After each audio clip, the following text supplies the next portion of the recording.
Hey up, how do? Welcome back to the Yorkshire Bike Mechanics YouTube channel. My name's Dave K. I hope you're all well and everything's alright where you are. And again, we've got a lovely sunny day with just kind of mid-August 2025, and it's been glorious. It's been absolutely wonderful. A little bit too hot really, but we can't complain. But anyway, on with the show. Now we've got a diagnostic video for you today on a Trek rail. It's not behaving itself. Now initially the customer's reporting that the bike were giving some battery error messages, lack of support, a disconnection of power or something along that lines. Now what we're getting, the customers brought the bike in yesterday and what we're getting is nothing. So we can turn the kiosk system on. It's not a smart system. It's just over 3 years old. So it's not that old, but nevertheless, it's out of warranty. So what I want to try and do is show you around it. Let's have a look around it, see if we can diagnose what the issue is. We'll put it on diagnostics, then you can have a look as well. And hopefully together, we'll find out what's wrong with it. Now it could be a number of things. So what we're going to do today is we're going to find out what's going on. So let's have a look. We'll crack on. So here she is. Here's the bad boy or the bad girl, whichever you want to say. It's a Trek rail, the trusted Trek rail, one of the most reliable bikes and one of the most popular e-bikes out there, and has been for a long while. The only thing with these is you need regular servicing on, particularly on this bottom pivot, this one here. It needs servicing regular. These stick like mad, and if you don't take that pin out and grease it and bob it back in and torque it up, then it'll seize in. These need doing at least once a year. But having said that, we're not here for that. We're trying to find out what's going on. So let's have a look at the kiosk display. It's got the left-hand remote there and the kiosk on the centre. A really popular system 2 or 3 years ago. Obviously things have changed now. We've gone on to smart systems, but still a popular combination. Let's have a look and see what happens when we turn it on. So we've got this kiosk here. Let's turn it on and we'll see what it's actually doing. There we are. Okay, so it's coming on. We can cycle through using the remote, as you can see. It's going through different, but it's actually showing no data at all. Nothing. No kilometres, no nothing, even though the kiosk is actually turning on. What could this possibly be? Now it could be that we've got a problem with the cable, with the wire from the kiosk to the back to the motor. I don't think we've got an issue with the wire from the remote to the kiosk, because as you can see, that cycles through and that works perfectly well. So potentially we've got 2 or 3 things going on here. We've got an issue with the cable. It's split or damaged somewhere from the kiosk down to the motor, or it could be an issue with the battery itself, with the connection between the battery and the motor. Could be that the connector's faulty there. So what we need to do, basically, we need to find out what's actually going on, and we do that by swapping parts out. So the first thing that I would do in this particular case is I'd put a new display on it, but I wouldn't actually go and rewire it. What we'd actually do is we'd attach it to the bike, but we'll do it remotely. But I'll show you how we go ahead and do that. So we can see these connectors. I've taken the cover off this Trek rail, this bottom cover here, so this exposes the connections here. Now this particular one here, this big one, is the main connector between the battery and the motor. It also tees off up this section here, and it tees off in this particular port, the charging port, which you can probably just see there. So this particular harness here does 2 things. It sends power from the battery to the motor. It also sends power from the charging point back through into the battery. on like a Y section. This particular wire here, which is the connection to the kiosk, the remote connection to the kiosk here, we've got a little connection here, which is the bottom, an auxiliary system with a light. This one here is the speed sensor from the back wheel. So on this particular one, we've got 1, 2, 3, 4 connections. This is the one that we need to be looking at, and this one here, the remote. So could it be that we've got a damaged wire from the kiosk back to the motor, or could it be that there's no power going from the battery to the motor itself? Because obviously, if there's no power going to the motor, this is not going to register up at the top end. We're not going to see any mileages there. So we need to find out which one it possibly is. So the first thing we're going to do is, let's take this wire out of here and we'll attach a separate Purion system so we can find out if it's the display or if it's something else.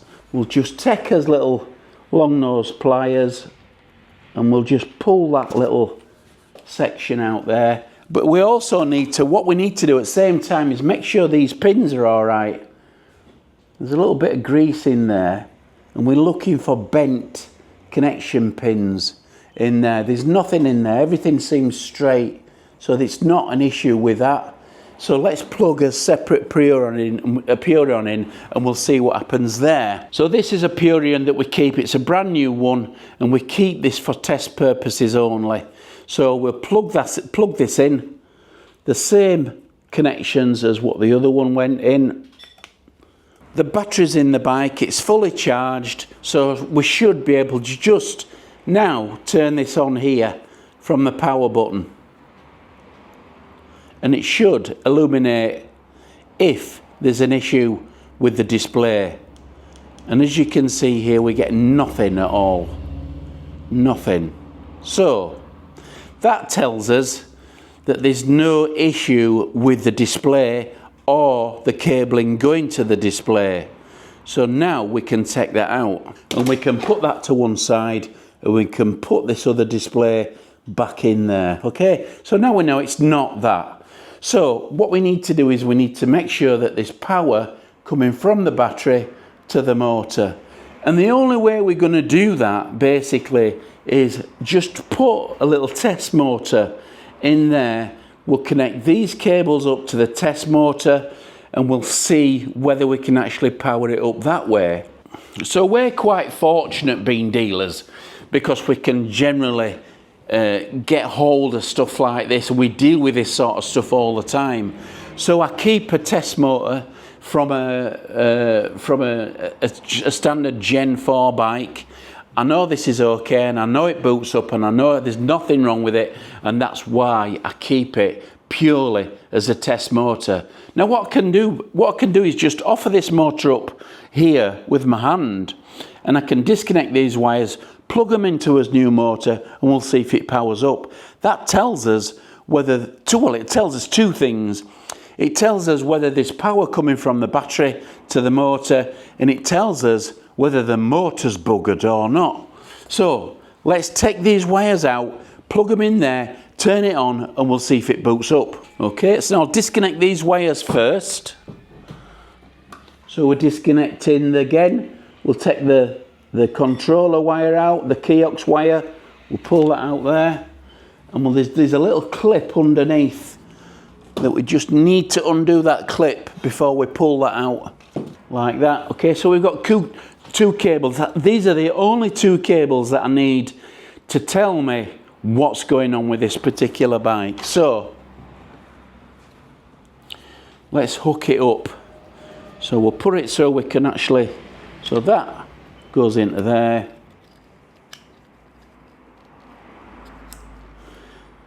That goes into there. And then I can turn it on at the kiosk end and we can see what happens. In fact, what I'll do is, rather than take the camera up to the kiosk end, I'll just disconnect that remote wire and I'll plug us Purion display in which will be easier just from a display point of view to show you whether it actually boots up or not. Okay, so we've got us power cable in from us battery, we've got us remote thing. Let's see what happens, see if we can power it on.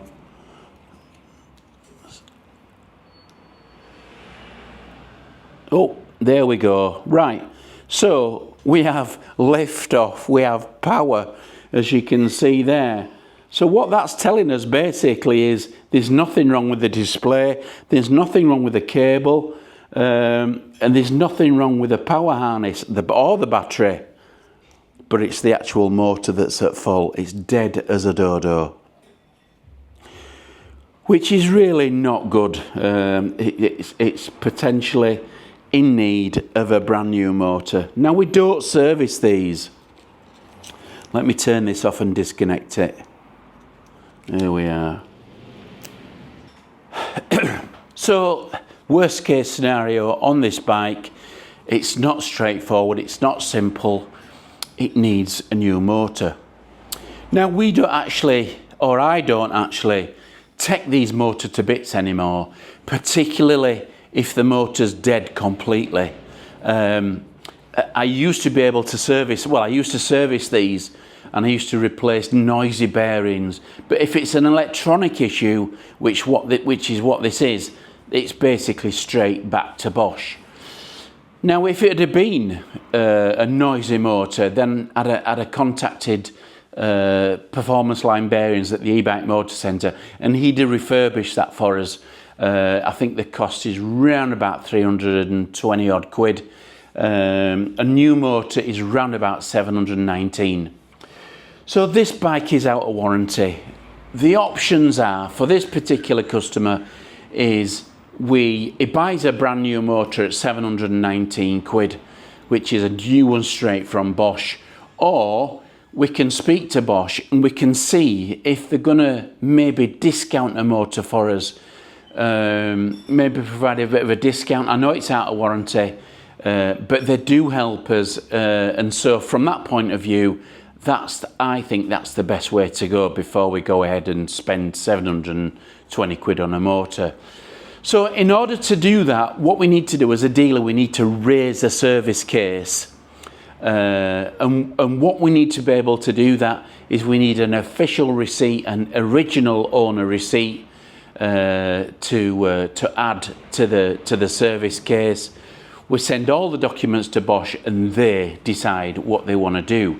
So I'll quickly go through that with you and let you know what's involved with raising a service case, and then we can go from there. So what we're looking at now basically is the diagnostic interface that Bosch provides us, so we can diagnose Gen 2s, Gen 3s, Gen 4s and Smart as well. We can actually use this system to diagnose any of those bikes and any of those components that are on each particular bike separately. Now, for example, if we look at the battery, we've selected battery, we can see on the bottom right the voltage, the lowest battery cell volt, the amount of cycles that the battery's had in the state of charge, and the maximum battery temperature. There's all sorts of information there. But the most important bit we're looking at here is the drive unit. You can see it's not connected. The kiosk is, the battery is, but the drive unit is not connected, which basically confirms our suspicions that the drive unit is actually goosed in this particular case. So what we're going to do is we're going to generate a service case to send to Bosch to ask them if they'll help us with with possible discounts on a new motor, because it is out of warranty, as I said before. So the subject needs to be really, really simple. All it needs to say, basically, it's a dead drive unit. But what is important is what we put in the error description. Now, it's important that we be as comprehensive as possible to let them know what we've actually done to try and resolve the issue before they go ahead and decide what they want to do. So there's no response from the drive unit, despite what we've actually done, and we go ahead and list that information now, what we've actually done with the bike to try and solve it. And we continue on from there, put as much information as we can. Obviously, the information that below what bicycle it is, what drive unit is, the customer reference, which is one that we decide, obviously proof of purchase, cross swap made, purchase date, all those things we need to complete. And then we click submit and it all goes to Bosch. And that's logged a new service case. It gets a new ID number, and that we can refer to that number for any information or correspondence that we need to be able to find out what's going on with this service case. And as you can see, the description, the error description is very comprehensive as to what we're actually changing and what we're actually doing.